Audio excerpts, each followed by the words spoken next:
pour accompagner notamment l'entrée en institution, il faut des méthodes d'évaluation au plus près des réalités, notamment au domicile. Et c'est ce que nous allons voir avec des autres acteurs de terrain. On n'en a pas forcément beaucoup parlé depuis hier. C'est le rôle des conseils généraux. Donc nous avons la chance aujourd'hui d'avoir 2 assistantes sociales. On m'excusera pour les noms, Christine Diafadlion et Nadine Sall, qui sont toutes 2 assistantes sociales APA au Conseil général des Bouches-du-Rhône et qui vont donc en 2 temps, ils feront une présentation en 2 temps, nous montrer leur méthode de travail avec l'intervention et la visite à domicile, et dans un second temps, une illustration des différentes réflexions qui seront présentées par l'exposé d'un étude de cas. Donc nous travaillons toutes deux au sein... Bien dans le micro.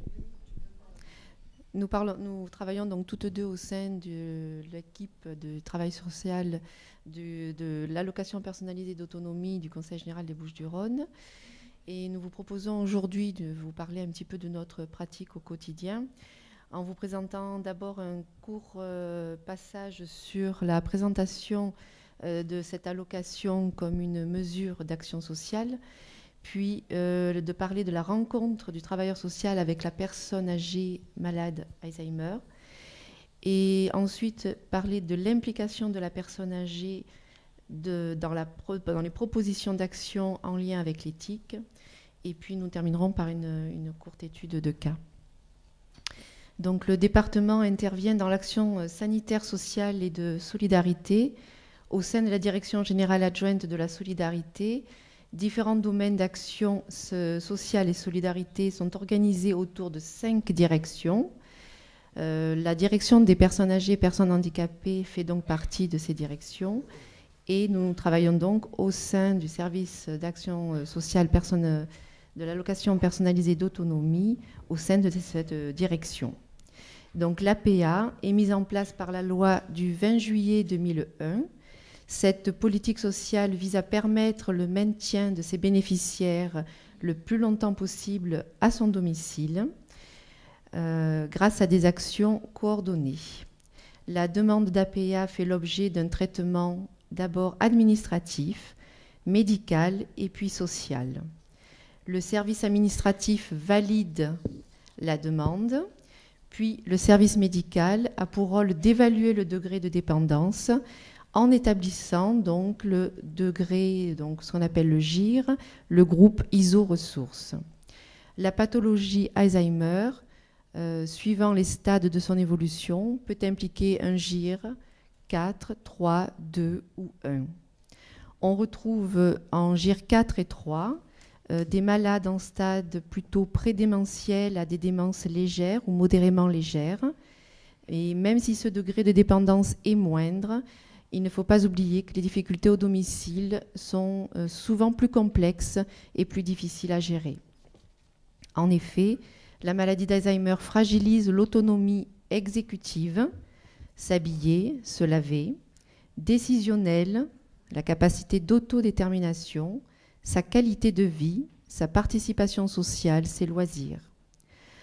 En GIR 2 ou 1, les malades sont plutôt en démence plus profonde et en démence de fin de vie. À ce stade de démence et de dépendance, dans la plupart des cas, les personnes sont représentées. Le GIR étant déterminé, à ce moment-là, le service social peut intervenir. Quel que soit ce degré de dépendance, la personne reste associée à la mise en place de l'APA, qu'elle puisse elle-même décider avec le service social ou être accompagnée dans sa décision. Dans ce cadre, le travailleur social de l'APA intervient de la façon suivante. Mise en place d'une visite à domicile, entretien social et mise en place des actions en impliquant la personne âgée et ou sa famille. C'est ma collègue qui va développer notamment ce point. Merci. Alors, la visite à domicile. La prise de contact se fait téléphoniquement, puis elle est confirmée par écrit. Le rendez-vous est pris avec la personne âgée. Toutefois, s'il y a incapacité, le contact est établi avec un représentant. Ce représentant peut être soit un représentant familial, amical, de voisinage. Ça peut être aussi des représentants professionnels comme des intervenants de soins. souvent les infirmières à domicile, les intervenants de structures d'aide à domicile et les intervenants de services sociaux. Le représentant est pour nous un relais pour informer la personne âgée de notre rencontre. Il est souvent également l'aidant principal. Lors de la visite à domicile, l'entretien social est réalisé.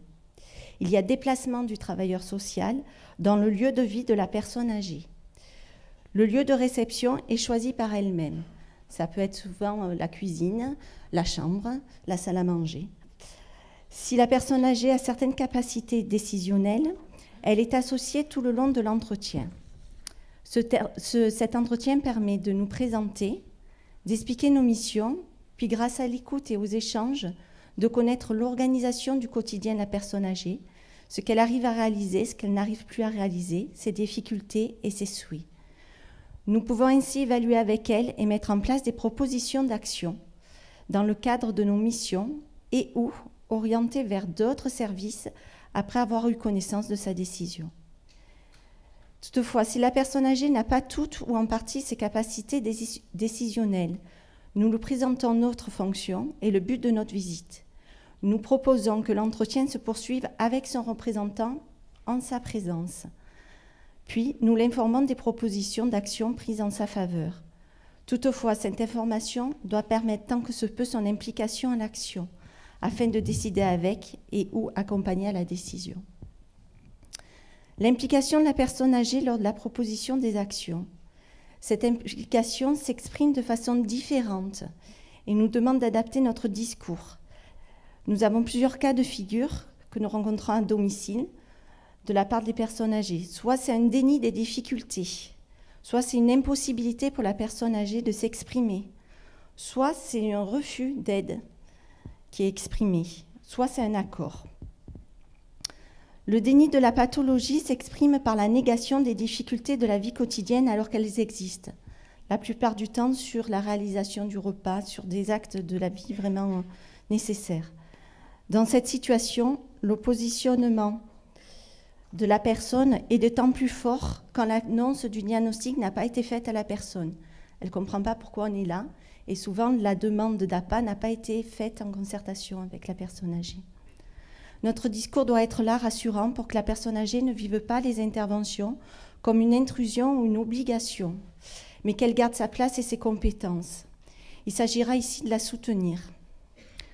Nous présentons aussi cette action comme une aide au conjoint et ou à l'aidant principal, souvent fatigué, voire épuisé.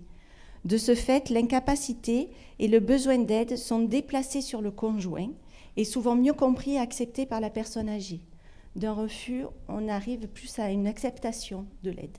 Ce n'est pas tout le temps le cas. L'incapacité à s'exprimer. Dans ce cas, nous sommes à la fois dans la décision avec l'aidant et dans l'observation des réactions de la personne âgée. Ses gestuels, ses mimiques, ses déplacements, ses agitations. L'expression de son ressenti, sa crispation, sourire, sa sérénité. Nous nous appuyons aussi sur la connaissance du malade par son entourage. Quelles étaient ses habitudes, son histoire, ses envies, pour adapter les actions proposées dans le plan d'aide. Nous parlons ici d'un consentement présumé à la décision de la personne âgée. Le refus d'aide exprimé. Nous n'avons pas d'autre choix que de tenir compte de ce refus. Toutefois, le besoin d'action reste réel et nous travaillons du coup dans le temps vers une acceptation. Pour cela, nous restons à la disposition de la personne et de son entourage qui peut nous solliciter à tout moment pour un nouvel entretien. Dans le respect de la personne âgée et pour que l'action fonctionne, un minimum d'accord avec celle-ci est nécessaire. Sinon, la porte reste fermée aux aides à domicile. L'accord. Lors de l'entretien social, nous recueillons l'assentiment de la personne âgée pour tout ou en partie des actions proposées. Nous pouvons avoir un accord clairement exprimé verbalement. Elle autorise l'intervention et elle comprend. Dans certains cas, le consentement est tacite. Il n'est pas directement exprimé, mais l'action est acceptée et il y a absence d'objection. Donc, décider avec, accompagner la décision, revient à respecter les fondements de l'éthique dans notre pratique professionnelle auprès des malades et de leurs familles. Nous devons être guidés par les principes fondamentaux de l'éthique, principes d'autonomie dont on a déjà parlé, mais aussi principes de bienfaisance et principes de non-malfaisance. La prédominance de chacun de ces principes est en fonction du GIR et de l'implication que nous avons vue de la personne âgée.